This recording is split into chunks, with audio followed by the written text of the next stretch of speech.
Hey, man, I'm a little nervous, Jake. Good. Lifelong fan, man. All right. All right, nothing beats experience. The bedwetting will stop soon. Ready? All right, 3, 2, 1.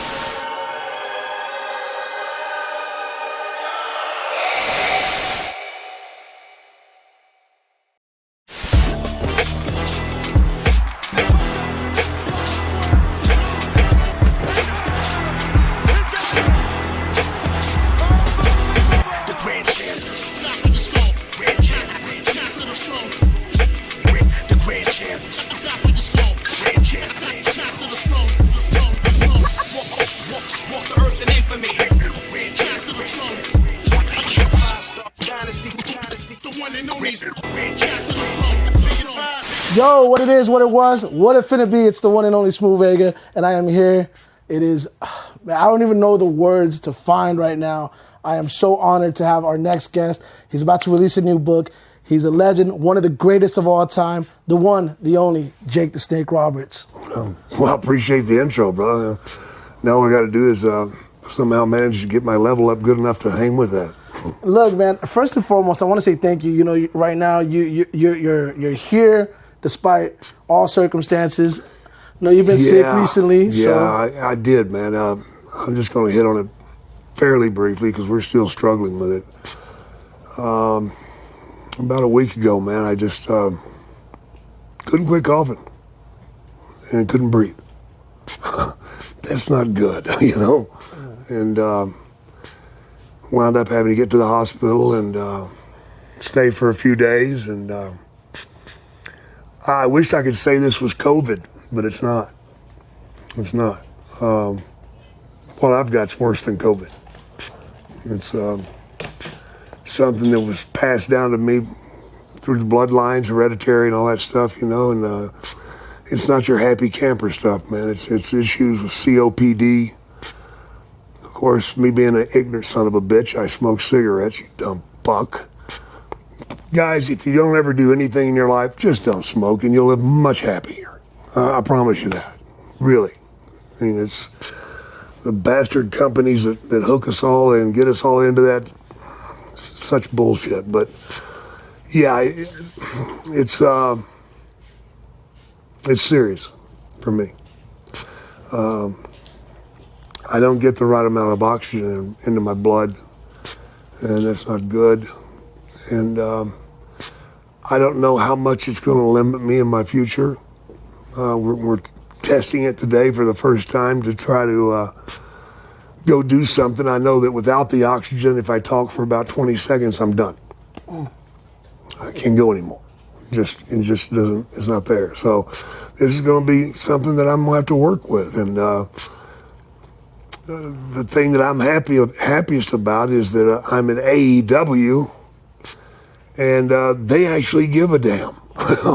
It's really wild. They actually care about the athletes. They actually get us the help that we need. They actually set up protocols so us dumbass wrestlers don't say, hey, I'm okay, I can get in there and I got one arm missing. You know, it's okay. You know, wrestlers just don't quit. We don't quit, man. I can't, you know, that's what losers do. But these guys are smart enough to protect us from ourselves. And I am so over the top happy with them. The care that they've given Lance, because he does have the COVID. And but it's so weird, man, how that all happened. It's like he went down with the COVID, and then I went down the next night with this. And it's like, what? But that's just the way it turned out. And again, all I want to do is just get out there and do what I do, man. Absolutely. That's all I want. Well, you know, I'm honored again to have you here. And speaking of AEW, I want to go back to whenever you made your debut at AEW Dynamite. Yeah. You came out, great pop, cut a killer promo on Cody, by the way. Yeah. And in that promo, you mentioned being clean and sober. Yeah. You got a hell of a pop. For me, I say this on behalf of wrestling fans all across the world. It feels so damn good to have you here in 2020, still delivering. I wouldn't have been here, man. But to been be dead here, and man, gone, we are so proud of you, man. Yeah, We are so thank proud you. of you as a lifelong fan. Our generation grew up on you. You are part of our childhood, and we are extremely proud of you. And it's hard for me not to be moved by your story, your testimony. I was watching some film on you last night. I was choking up. And again, I mean, despite all circumstances, you're here. So again, Jake, thank you so much, man. Well, it just goes to that thing, man, never give up. I certainly had a lot of crap put in front of me that I shouldn't have had. And then I loaded it up with some more crap that I shouldn't have got involved with. And then I got into alcohol and drugs. Why? Because I was trying to medicate and trying to hide from the real problem, and I just want to tell anybody listening out there, man, if you've got people that are touching you, doing things to you that you don't like, tell somebody. In fact, don't tell somebody, tell everybody. They'll back up off your ass. They don't want to be exposed. But yeah, you got to get help, man. Help is the key to anything. You're not the toughest son of a bitch in the world anymore, Jake. So get help. And I was very fortunate to have somebody that cared about me enough, and not in Diamond Dallas Page. And, people have said things like, well, the only reason he did it is because he's your buddy. Okay, so what? Yeah. I'm alive, bitch. So fuck you. And then they said, well, the only reason he done it because he wanted to do that movie so it would help his business. So? Smart guy, I don't get where all that jealousy bullshit comes from. But, yeah, Dallas has helped me. Dallas has also helped hundreds of thousands of other people, man, with this DDP yoga. And that's the best shit on the planet. I don't care who you are. I've got to see if I can do it with this. I think I can, because where there's a will, there's a way. And we're going to get it done. But, people just need to back up and look, man. The proof is in the product. And my product's still out there. I went and did that thing with AEW. Let me tell you how emotional that was for me. 1997 was my actual last WWE match. So I had not been in the ring since then, with WWE. So to go from being on,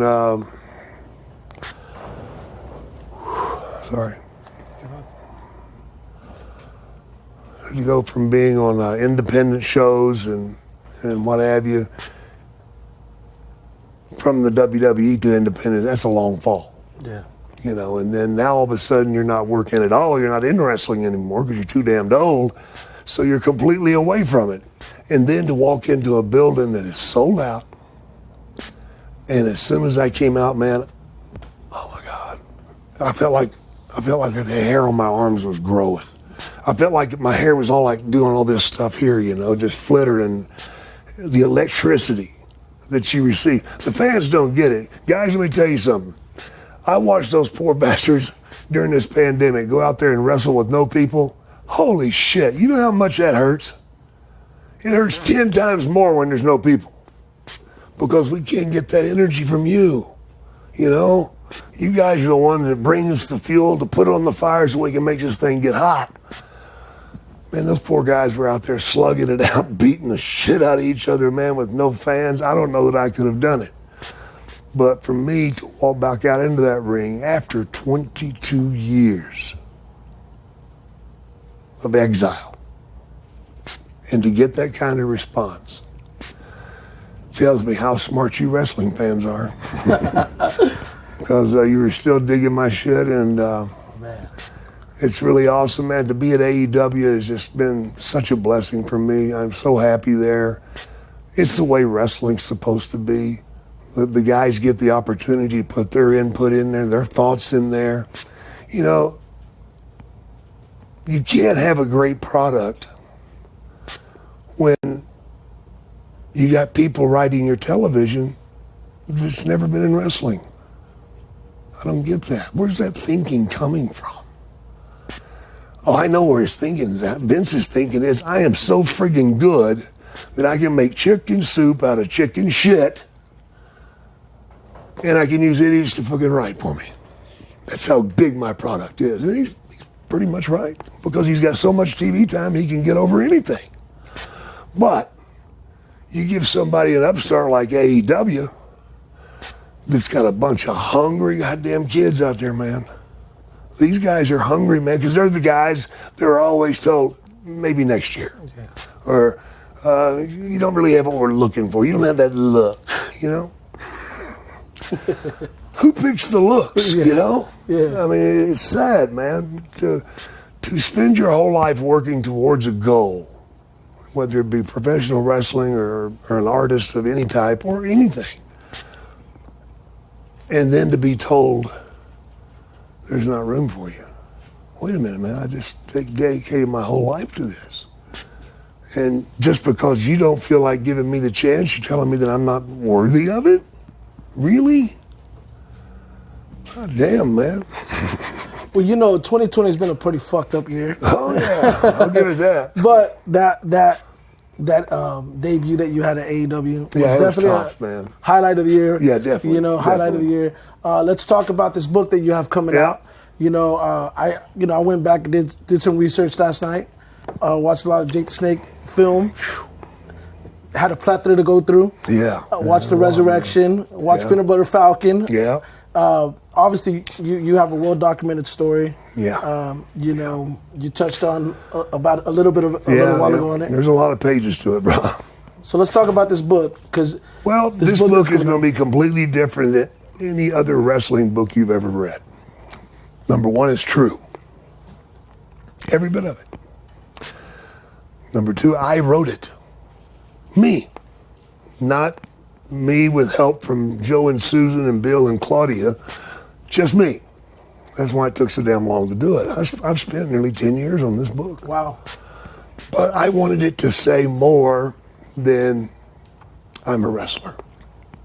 I wanted to tell it why I became a wrestler, how I became a wrestler, where I became a wrestler, when I became that wrestler. I wanted to go through all of it. I wanted to explain to the people the backscene feelings that you go through for that first match and for your last match. I wanted to discover and protect what I feel is right and the right way to do things. You know, I mean, I explain in the book what's the correct way to do this or to do that. So it gives you the ins and outs, more or less, of the duck's rear end and lets you look through the shit to sort it out. But it is a thick book, between 500 and 600 pages, I believe, so far. And it's going to be intense. If it doesn't go number one on the bestseller list, I will be a pissed off son of a bitch. You heard it. Because right now, the number one wrestling book is not even written by a wrestler. Are you friggin' kidding me? Do you guys know that? I didn't know that. Yeah. Number one wrestling book in America today, the guy's never even fucking wrestled. What the fuck? So do you know when the book is going to be out? Or do we have a title for the book? No, I don't have a title for the book either. I need help. So, I wanted to call it That Fucking Book. That fucking book. There you go, that fucking book. Beyond the fucking book and the bullshit. Let me think. No, I don't know what I'm going to call it yet. I know that it'll just happen. That's the way it does for my life. Things just come to me. And when it does, I'll put it down, man. I've had some great suggestions and stuff, but as far as when, man, before Christmas. That's all I'm trying to do, man. Yeah, we got to get it I got it out there. I got to get it out there before Christmas, and that's getting fairly close. We're damn near ready to go into print, but we're probably 10 days away from going into print. Awesome. Well, let's talk about the origin of Jake the Snake. You know, you mentioned that this book touches on that. Yeah, you know, I go through all of it, man. And you know, obviously, me watching The Resurrection, you know, it's so moving watching that piece, that documentary. Well, overcoming, sobriety, overcoming addiction. And I wanted to personally ask you, I watched your Hall of Fame speech, which, by the way, was my favorite speech of all time. And I'm not just saying that because you're here. I want to know, how does Jake the Snake go from saying, hey, at one point in my life, I was envious of the guys that went before me, that passed before me, to the guy that's now sober, overcome all demons, and is still cutting some badass promos in 2020, you know? I can't tell you how much fun it is, man. I mean, doing promos is a gift. Being a performer is a gift. I mean, there's a lot of people that will tell you that you get so far on talent, but you got to have that it factor. Now, it is called charisma. Some people have it and don't even know it. You can't go buy it, you can't steal it. Either you got it or you don't. For instance, Dusty Rhodes was not a handsome fellow. Dusty Rhodes was not a body beautiful guy. But Dusty Rhodes had it. You couldn't help but love him. You went crazy for him. He was fucking an unbelievable performer because he had it. Well, I didn't even want to be in wrestling. I hated wrestling because my father wrestled. And I tried to blame my father's absentee fathering and tried to blame it on wrestling. But that wasn't it at all. The bottom line was my father was just a fucking asshole and a pedophile. And he didn't give a shit about us anyway, you know. That was the truth, you know. Why are you making excuses for somebody like that? I don't know. And I did, because you don't want that exposed, you know. You're ashamed. You don't want to feel that pain. You don't want to have people looking at you. All these feelings coming at you. So you got to do something with all that shit. So for me, I wanted to create a character, Jake the Snake, that people would want to get near. Well, how do you do that? Well, put a 15-foot snake in a bag and put it beside you. Chances are people will leave the fucking alone, man. Yeah. They don't want to talk to you. They don't want to hear about this shit. They damn sure don't want you touching that bag. So that kind of gave me a little push off of them, man. But through the book, you'll understand the struggles that I went through and the pain and the shame. Shame is such an evil tool, man, because shame is something you have to put on yourself. Yeah. You know, nobody can shame you. They can try, but you have to accept it to shame yourself. Once you've shamed yourself, you're screwed. But we ain't doing that today. We're just breathing and happy about it. I gotta check this thing right quick, bro. All right, so Jake, icon, legend.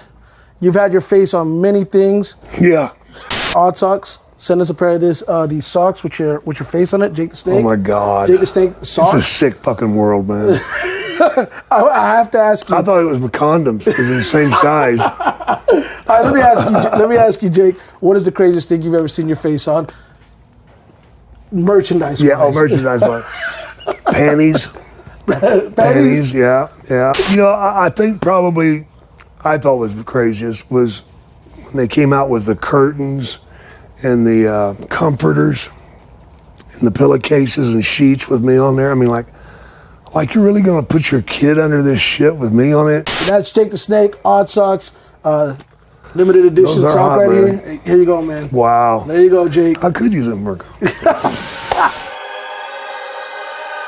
So you mentioned your father, and you know, originally, like initially, you weren't a fan of professional wrestling because your father was actually a professional wrestler. Right. I remember, you know, again, I was watching, I forgot what piece it was, but I was watching one of the pieces, and I recall seeing, whenever you graduated high school, him telling you that he wasn't proud of you. And then you've talked about, you know, being molested by, at the time, your stepmother. Yeah. And how all of that just caused so much trauma that led to demons years later. But when we talk about Jake the Snake Roberts, the actual character, because obviously when it comes to who you are as a pro wrestler, you know, in-ring psychology, your in-ring style, the believability behind you, obviously your promo style is the most revered promo style of all time. You know, accidents happen, bro. I say it all the time. There would be no Viper or no John Moxley if it wasn't for Jake Snake Roberts. Oh, no doubt, man. But I mean, I'm glad those guys picked up on it, man. At least they're smart enough to do that. I mean, you know, doing interviews, man, is something I took a lot of pride in. And one of the reasons I took so much pride in it because it was so hard for me. And the reason it was so hard for me is because, like in 1976, 77, I got a knee dropped in my throat. Well, it crushed my voice box. So for about 4 months, the only sounds you heard out of me were like, that was it. Kind of hard to do a promo like that, folks, you know. But what do you do in wrestling? You've got to get back to where you can do them. So then I had to go to this real quiet thing and bring it back down. And then I just started thinking about it. That's one good thing about the old days, man. You had these long-ass road trips every night. After the show, you'd have 200 miles drive home. Brother, you can only talk about yourself so long, you know? Yeah. So pretty soon, you're trying to think of other shit to talk about in that car on that road home. And you start trying to figure things out. Well, back in those days, you have 2 or 3 guys in the car, and you could bounce all this stuff off of them, and you could see their reactions. You could feel their reactions. So you started feeling what worked and what didn't work. Move forward. You just keep on going, man. Never give up. Never give up. That's what positivity is all about. And I can't tell people enough. All you got to worry is never give up. You hold on to that, you will win. Because to lose, you have to quit. Never give up, you ain't quitting. Yeah. You know, you're not going to make giant strides every day in your life. Some days you just got to sit still, man, and hold on. Being smart, man. Surround yourself by people that care about you. You know, really care about you.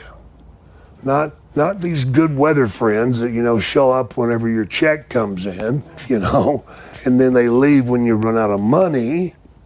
No, find somebody that will pick you up off the ground when you're very stinking worst. And they still want to hang on to you, man, and they tell you, hey, bro, I'm here for you. Now you've got something. If you put people around you that care, they help support this thing, man. I mean, when I first quit drinking, I didn't magically one day say, okay, today's the cutoff day and now I'll have no more feelings about that. Are you fucking kidding me? I was going absolutely apeshit crazy, wanting my cocaine, wanting my booze, wanting this, wanting that. You know, what am I going to do? Oh my God, I could not make it myself. I had to be wise enough to give the car to somebody else to drive. Because if I drive, I'm going down the wrong road. If I drive, I'm going down the wrong area. Yeah. You know, I'm going to get the hookup, you know? Yeah, right. Because that's the quick fix. We all want the quick fix, don't we? Nobody wants to work for something for 10 years before you get a fix. No, I want to snap my fingers magically and everything's gone. It don't happen that way. So we just kept on pedaling, man. Well, you know, I asked about that experience and that trauma that you went through at an early age. Yeah. In regards to the dark medicine character that became Jake the Snake. Like, were there layers of that? Because you were fucking intimidating, man. You were, to me, you were the first real pro wrestler that I can recall. Like, this guy, everything about you seemed so real. It was real. It was that, real. You know. See, for me, it was. Well, for us, it was. And I put it out. I put it out there on you, and. You know, it's so crazy to say this, but it's the truth. I believe what I went through helped me make my interviews. Mm.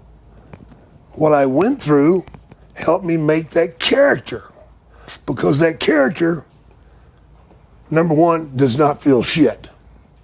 Cold. Okay? Cold as hell. Cold blood. As ice. If he's smiling, it does not mean he's happy. Means you better look out, you know. So you got to go out there with that. And I feel like, because as a young kid, I was put into a situation where I had to think quick, because the bad guy's coming in the room, or the bad woman's coming in the room, and now I've got to read her to see what kind of mood she's in. And what kind of line she might believe, you know, if you know what I'm talking about. You know, you gotta. Okay, she's in a bad mood, so I gotta say something cool to her, you know. But you gotta read all this shit in. So you start learning how to read people. Once you know how to read people, you can do anything. Because I know exactly what to say to you if I can read you. You know?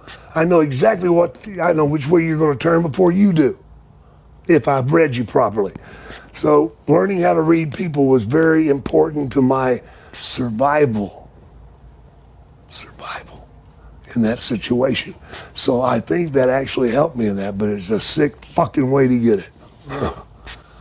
Yeah, I mean, as I was watching your promos last night, and man, I mean, any young guy that's out there that's trying to break into the business, they should really study your tapes, Yeah, man. they should, man. Because you just such a work of art. But I'm watching it, you know, in chronological order. I'm watching it back to back, so I'm like, oh shit, like I'm noticing that there's bits and pieces of that. Changes coming. Yeah, for sure. Now, you know, obviously your contribution to the pro wrestling world cannot be denied. I'm going to ask you something I'm sure you've been asked a million times before, but I have to reiterate it. I feel that there's certain defining moments in pro wrestling, right? There's the slam with Andre the Giant that Hulk Hogan had, the heel turn that Hogan had with NWO, but there's one specific night that to me defined a character. It was King of the Ring, 1996. There was a promo that was cut, and you were the dancing partner on the promo, and it was Stone Cold Steve Austin. Yeah. Delivers a promo, says Austin 316. To me, that shot his character up to the next stratosphere. Absolutely. Dawned and birthed this catchphrase, a shirt that went on to be the most popular pro wrestling shirt of all time. But it was you that he was in the program with. And in a lot of ways, with no Jake the Snake, that does not There exist. is no Steve Austin. No Absolutely. doubt. And here's the thing.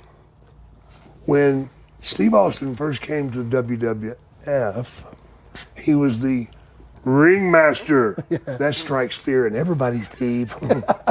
Makes me want to hold my ding-a-ling, you know. And you had somebody else talking for you. Are you freaking kidding me? That's the number one thing I'm against, is letting people talk for somebody else. Let's find out what this guy's about, not what this guy thinks he's about. But when Steve Austin came to WWF, I was helping write television. And I watched him. And I said, this motherfucker's got it, man. He's got that it factor, and he don't even know he's got it. He didn't. String-ass blonde hair. Get rid of that shit. Yeah. He ain't got none left anyway. I know how that feels. But anyway, he started talking to me, and I started talking to him. He wanted to get better, and he was listening. Every night he was on the road, he would call me and just tell me what happened in his match, and how he dealt with it, and how he brought it to the end, and what result it had. Did it make him bigger, smaller, what? So I worked with him. Well, at the same time, I'm helping write television. I'm starting to scoot him into places, you know? Yeah. It sort of as an afterthought, so nobody was watching. Well, then one day I told Vince, I said, that guy right there is going to be your next super star. You kidding me, Jake? He said, that guy, he'll never make it past 5th, 6th match. He's not a main eventer. I said, the fuck he ain't. He said, you think so? I said, yeah, I think so.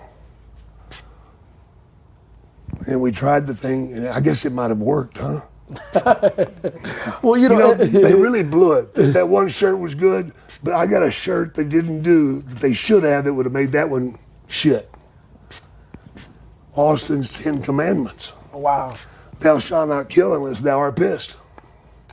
Thou shalt not covet thy neighbor's wife unless she's smoking hot. Thou shalt honor thy mother and father unless they're dicks, you know. Thou shalt not steal unless you want it, you know. You could have sold a shit ton of those too. We're talking wrestling, not selling T-shirts. Well, you know, but I think the reason why I say that is because, like, you know, Austin was the face of the next era that came in. Absolutely. With no Jake, what happens? You know, I mean, you know, it's, again, your contribution, undeniable. I love Steve, and he loves me, and he's thanked me many times for it. But the check's still in the mail, Steve? Okay, never mind. But no, man, he deserved it, man. Steve was one of those guys that had been lied to and screwed over, as we all are once you get into wrestling, you know. But he'd really been given a double dose of it. He'd gotten a giant spoonful at WCW. They lied to him, they conned him, they screwed him. Then he went to ECW. Well, what do you think you're going to get there, fella? Another dose. And now you're going to come to WWF last. And boy, oh boy. By then, Steve had gotten pretty calloused and not trusting anybody. And, I guess that's where I failed. Because I don't want to live in a world like that. McMahon used to tell me, Jake, on your days off, you need to come up to Connecticut and sit down with me. What for? Well, we can talk about your future. Hey, I got 3 days off in the next 55 days. 3 days. I like pussy. Check this out. I like my wife's pussy. And I need to go home. Yeah. Well, Jake, you got to come in here and battle for your position. Why do I have to come in here and battle? Because you threw that bullshit up there? Vince McMahon liked having people kiss his ass. Beg for that spot. Dude, I'm not begging. I'm not begging. So with that, if I'm going to suck a dick, it's because I like to taste the dick. Well, I mean, God damn, Jake, how do I back doing this? Well, I would say this. Look, obviously, so many people have said that you are one, if not the best pro wrestler to never hold the quote-unquote main title. Yeah. You've said it plenty of times that you never needed the main title. I didn't need no title, man. The title is a ribbon you put on somebody's chest that don't have a chest. Because you're covering up their chest. I don't need no title. Brother, let me ask you this. Are you going to carry 7 or 8 pounds more luggage when you got a 100-pound snake, and all this other shit to carry? Hell no. Hell no. Don't want no fucking titles, man. So you never had a desire to like, you never cared to be world champion? No. I mean, I was champions lots of places, man. North American champion, North American champion there. What the fuck, I don't really give a... Here's what I want. I want a building full of people that are ready to romp and stomp and kick and shit and fart and run around in circles and whatever. Have fun. Did you say you masturbate their emotions? Absolutely. WrestleMania said that. Yeah, I remember that you said that. Well, you know what happened there, don't you? Is before the induction, they came to me that morning at 10 a.m. And Ben says, Jake, this is so-and-so, and this is so-and-so. They're your 2 writers for your speech tonight. Oh, get the fuck out of here. Really? Yeah. Okay. Cool, man. Hey, guys, come on in. Okay, what we doing? Well, Jake, we got a telethon, and here's what we'll do. When you say this, we'll pop this up on the fucking the gizmo out there, telethon, whatever it is. And we'll just keep rolling. Then when you say this, the cue is this, and you say that, and then that'll pop up there. I'm like, oh, okay, I got it. So, I'm writing all this bullshit down, Then they bring the 2 girls over to me, the Bree sisters, and we're going to walk out. As we're standing there to walk through the curtain, I wad up that fucking paper, throw it over the back of my fucking head and walk around out there. And I do what I wanted to fucking say. Absolutely. And you earned it. You earned it. So, I mean, what is your relation with Vince today? Or, if you even He's still scared of me. I'm the one person he said he was scared of. And not because I had more money than him, because I don't. Not because because he knows my mind. A mind you can overcome anything with if you use it properly.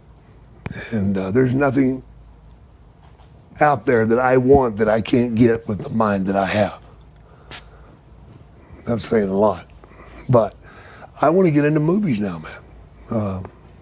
Besides the porn that I do. And with those animals, it's kind of cheap. Oh, man.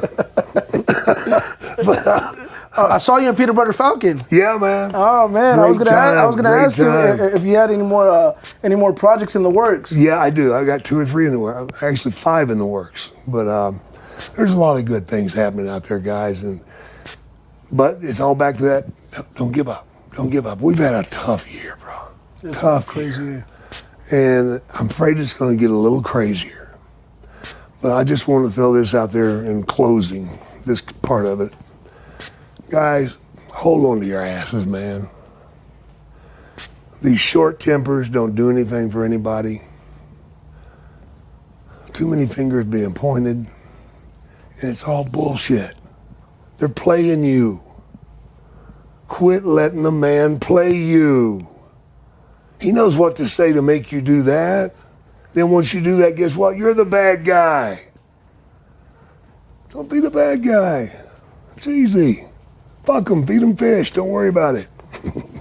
Jake the Snake, biopic. If you ever have a movie on you, who is going to play Jake Roberts? You know, that's a tough one, bro. Who's the young stud out there? I don't think there's anybody that hot. I may have to just do a regraft. I don't know, man. You know, I've had people ask me that 2 or 3 times. You know, I'm probably one of the very few guys that you've interviewed that actually has had his mustache interviewed. Wow. Yeah. They came to me and told me they wanted to interview my mustache. I'm like, get the fuck out. And this was a serious magazine. That's fucking crazy. And they had already interviewed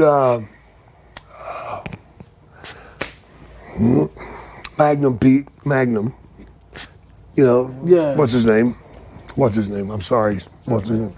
Burt Reynolds. They interviewed Burt Reynolds, and they wanted to interview me.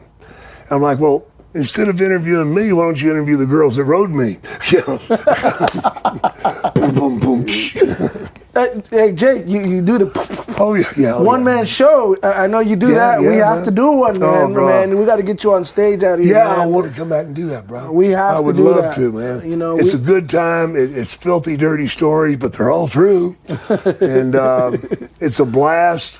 And I can just go out there and cut loose. With that being said, Jake, thank you so much for your time. I want to come back, man, when I get a little more time underneath this thing here and can do it more justice. But no, hey, this I is want to bring great. You a book. Oh yeah, we got to do it. And then I'll bring you some of those nude photos you asked for. As long as you autograph them. The snake, you know. The snake. That, my friends, is Jake the Snake Roberts, Unfiltered. Make sure to follow him on Instagram. All that good stuff. The book is coming soon. Make sure to stay tuned, stay locked in, and catch the show whenever we do the show. Thank you so much, Jake. Oh man, it's been a pleasure. Honor. Good we time. are proud of you. You already know. Thank you.